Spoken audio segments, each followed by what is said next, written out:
Hello, nice to meet you. Welcome. So this is Nico's old school, everybody.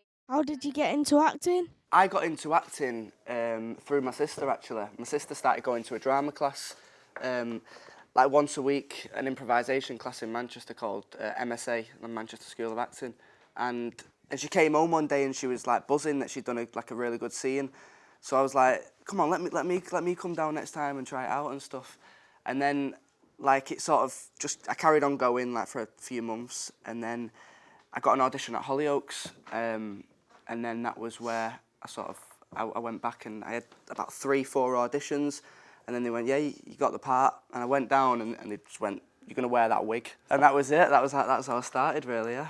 When you was a kid, did anyone inspire you to be an actor?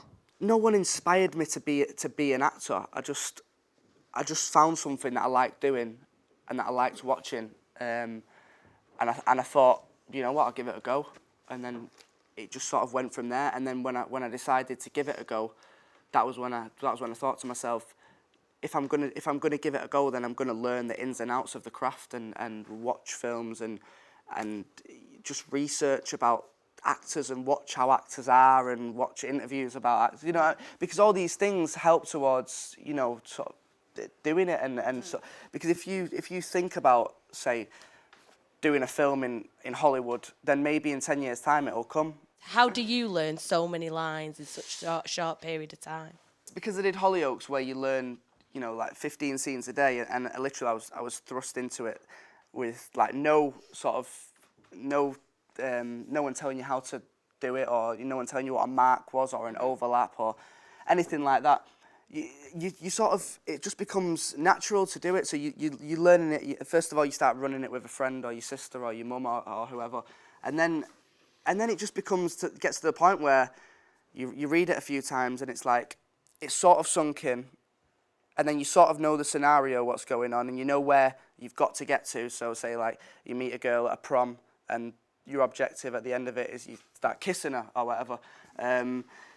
So you sort of try and get the story in your head, and then you can play around with the lines then, do you know what I mean? As long as you've got the beginning, middle and end of where you want to try and get to then.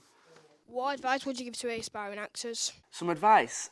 Growing up as like, you know, when I was your age, I just loved films and stuff. So I wasn't too great in school. So what I found helps was actually watching, you know, these different films that I'd not seen before. And I actually found they sort of educated me.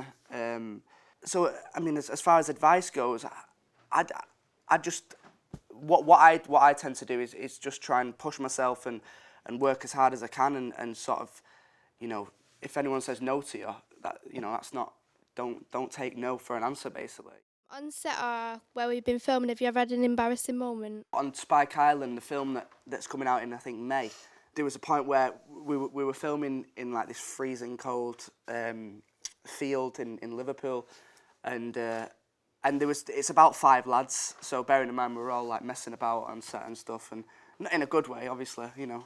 And then but there was like 250 extras on one of the scenes, and that bearing in mind there's 5 lads, and I was just stood there just like minding my own business in front of all these extras, like not knowing they were sort of like looking at us.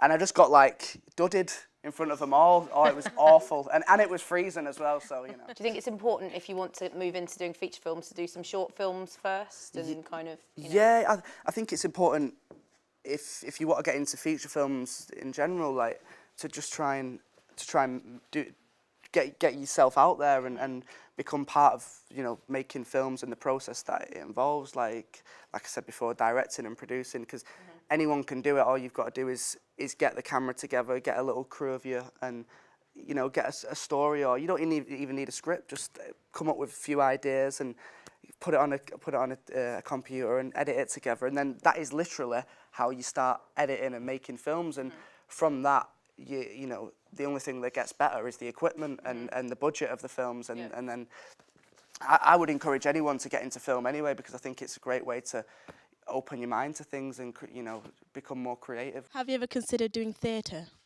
Yeah, I have. I mean, obviously, the stuff that I've done has been mostly TV and sort of film, and I would love to do theatre. I think doing theatre, you need to find the right sort of script and the right play. Otherwise, you can become lost if you don't really understand it. You know, if you know what I mean. So yeah, I definitely in the future, I'd love to do theatre. It's just waiting for the right sort of opportunity now. If you could work with any celebrity actor or actress, who would it be?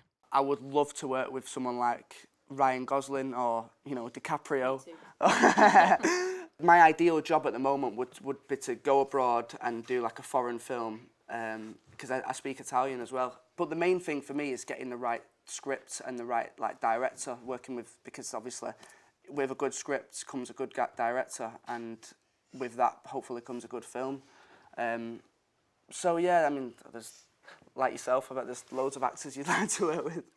My mum was always massive on French films, and she always sort of brought me up with films like La Haine, and yeah, and films like that sort of change your perspective on other films, because you start watching that and it's like, oh well, I'll give French films, I'll give Spanish films a go, and then you become more knowledgeable on films as well.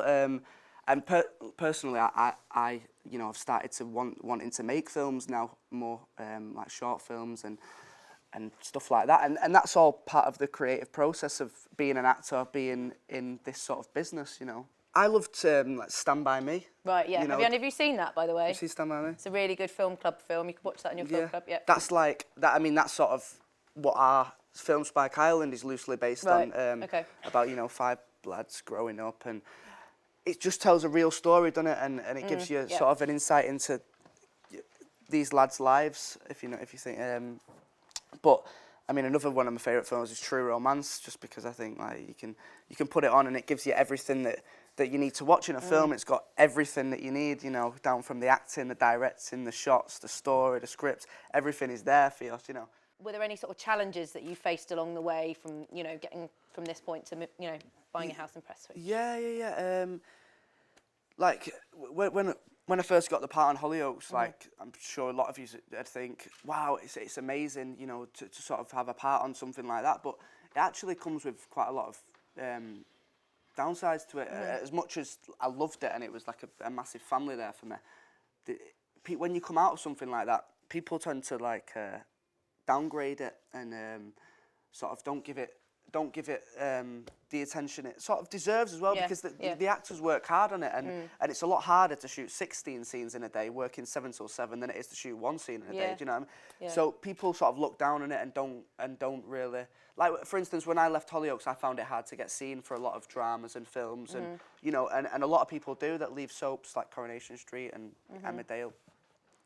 So I'd say that was a big challenge, trying to get my name away from Hollyoaks. Not that I wanted to, but it was the fact that I had to try and, you know, carry on my career if I wanted to be an actor, which was why I was lucky with Upstairs, Downstairs, because that gave me a total different look. It took me back to the 1930s. I had different haircut, different accent in a way, and I think that's the main thing I've tried to do from Hollyoaks is to change my image and change the character as much as possible. Yeah. Just so what people watching just think I can be diverse and do yeah. That's, so I mean that's one of the major challenges I've had.